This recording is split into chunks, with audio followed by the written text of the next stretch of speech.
know, one thing I really like about our fillets are their high protein and low fat. Today we're making a luscious steak au poivre with Dijon cream sauce. Perfect for Valentine's Day. Au poivre is a French term meaning with pepper. As usual, it's very important to get that skillet good and hot first when you're doing any sauteing. Let's start by making some quick work of our shallot and garlic with our Carico chef knife.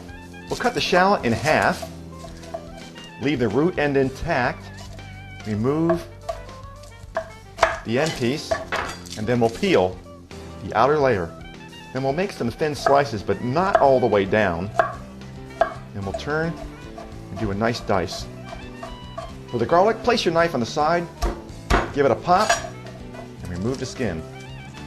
And we'll give this some slices. Turn and give this a fine dice as well.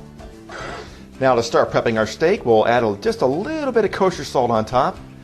And then we'll put a fine layer of some gray Poupon or Dijon mustard on top.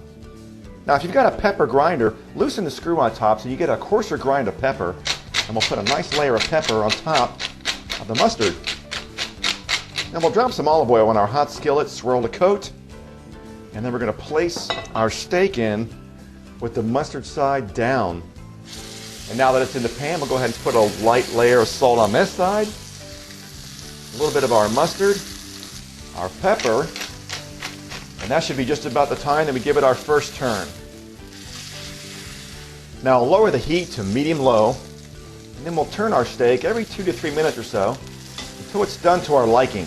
Now while our steak cooks, let's talk a little bit about balsamic vinegar. Did you know you could put a whole bottle into a skillet, simmer on low to reduce it down to a thick syrup, kind of like maple syrup. Put it in a plastic squirt bottle and keep it in your fridge for up to 2 months. It's fantastic for garnishing, which we're going to do on our recipe today.